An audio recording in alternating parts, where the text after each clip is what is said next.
My wife started running 2 years ago. I want to be precise about this because the precision matters. She did not always run. She was not a runner when I married her. She became one specifically, methodically, with a commitment I genuinely admired about 2 years ago. She bought good shoes. She downloaded a training app. She found a running partner, a woman from her book club named Sheila, who had been running for years and offered to train with her on Saturday mornings. I liked Sheila. I had met her twice. I had never had a reason not to like her. It took me 8 months to understand that Sheila was not who was running with my wife on Saturday mornings. Welcome. My name is Andrew. I'm 46 years old. I teach high school chemistry, which means I spend my professional life helping young people understand that the world operates according to verifiable rules, that evidence matters, that the gap between what you assume and what you can demonstrate is exactly where mistakes happen. I missed a gap for 8 months. My wife's name is Laura. We have been married for 14 years. We have a daughter who is 11 and a son who is 8. Laura is a physical therapist, which in retrospect is relevant. She is a person who understands the body, who takes movement seriously, who has professional reasons to care about fitness that would make a sudden enthusiasm for running entirely plausible. It was entirely plausible. That was the problem. The first sign was a small one. Laura came home from a Saturday run in November with mud on her shoes, not the kind of mud from the running trail near our house, which is maintained and well-drained, but a different kind. A reddish clay that I recognized from the nature preserve on the other side of the city, which I knew because I had taken my son there for a school project in September. I said, "You went to the preserve today?" She said, "We tried a new route." Sheila wanted to explore. I said, "That's a long drive for a run." She said, "We made a morning of it." I said nothing else, but I noticed. The way I notice when a student's lab results don't quite match their procedure. Not an accusation, just a flag. Over the following 3 months, I noticed other small things. Laura became more particular about her running clothes, specific brands, specific fits, a care for how she looked when she left on Saturday mornings that was different from the functional approach she had brought to exercise before. She came home from runs in better moods than the distance seemed to account for. She mentioned Sheila less often. I ran into Sheila at the grocery store in February. Sheila asked how Laura was doing. I said, "She's good. She really loves the running," Sheila said. "Oh, I'm glad. I felt bad about dropping out. Life just got too busy." I said, "When did you drop out?" Sheila looked at me. Just slightly off a micro-expression, the kind that chemistry teachers learn to read in students who haven't done the reading. She said, "A while ago, I think. Early fall?" I said, "She still runs every Saturday." Sheila said, "Good for her. She was really taking to it." I drove home and I sat in the car in the driveway for 20 minutes. Early fall. Sheila had stopped in early fall. Laura had been running every Saturday since June. That was 7 months of Saturday mornings with someone who was not Sheila. I did not go inside immediately. I sat with it. I am a scientist by training and by temperament. And what I was doing, even if I would not have called it that at the time, was forming a hypothesis. A hypothesis requires evidence. I did not have enough yet. I spent the following 2 weeks collecting it. Laura's phone was not accessible to me. She had always been private with her phone, which I had never questioned because I am also private with mine. But our family had a shared location service, the kind that parents use to know where their children are, that Laura and I had both agreed to include ourselves on when we set it up. On the following Saturday, I looked at Laura's location. She was not on any running trail. She was at an address in a residential neighborhood 12 minutes from our house that I did not recognize. She stayed there for 3 hours. I looked up the address. It was registered to a man named David Chen. He was 44. He worked in physical therapy, the same field as Laura. They had, when I searched more carefully, attended the same professional conference 8 months ago. 8 months ago, Sheila had stopped running with Laura. I spent 2 weeks after that building a complete picture. I am methodical by nature, and I was methodical in this.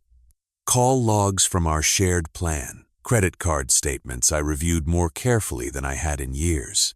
A pattern that emerged, consistent and clear, of a relationship that had been conducted with enough care to be mostly invisible but not with enough care to be entirely invisible. The hypothesis was confirmed. I called my attorney on a Monday morning. Her name was Susan Park.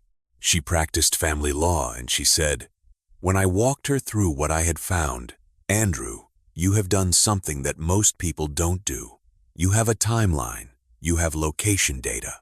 You have a financial pattern. You have built a case before making a single confrontational move." She said, "How long did this take you?"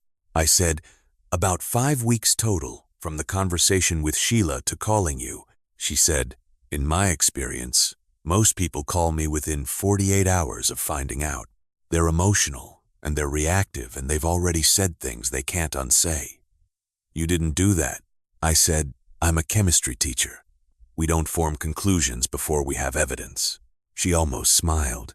The confrontation happened on a Sunday evening. My children were at my mother's house for a sleepover. I had arranged this in advance. I sat across from Laura at the kitchen table, and I told her what I knew. I told her about Sheila at the grocery store. I told her about the location service. I told her I had an attorney and a financial plan and a clear picture of the last 8 months. She cried. Not immediately. There were a few minutes of the specific stillness of someone whose cover has been removed all at once rather than gradually. Then she cried. She said, "I didn't think you'd ever find out." I said, "Why not?" She said, "Because you trust me." I said, "I did trust you. I also paid attention when something didn't add up. Those aren't mutually exclusive." She said, "I'm sorry."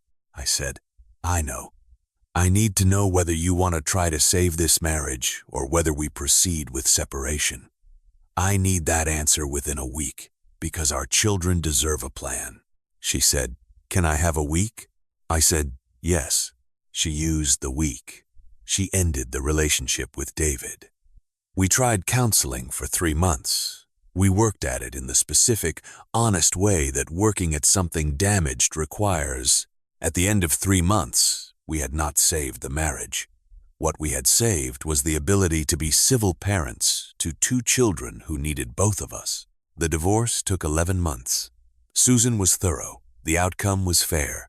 My daughter is 11. She is observant in the way that children of scientists sometimes are. She notices things and she reports them precisely. She told me once that she thought our house felt different now, but that different wasn't always bad. I said, "That's a very precise observation." She said, "I'm your daughter." Yes, she is. The nature-preserved trail, the reddish clay, a small piece of evidence that didn't fit the stated procedure. In the lab, that's where the interesting chemistry happens. In life, it's where the truth is. I want to tell you about my daughter. She is 11 years old. She is the observer of the family, the one who notices what is happening in a room and files it carefully and reports on it occasionally with a precision that her brother, who is 8 and operates on immediate impulse, does not have.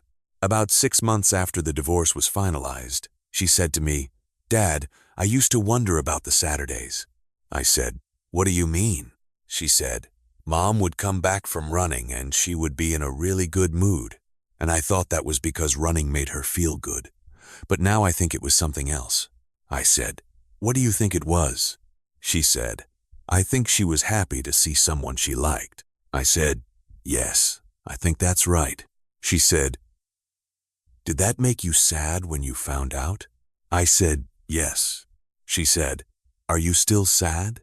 I said, "Less. I'm mostly focused on other things now." She said, "Like what?" I said, "Like whether you're okay, whether your brother is okay, whether we're all building something that makes sense." She thought about this. Then she said, "I think we are." She is 11. She is building her assessment from real observation, the way she builds everything.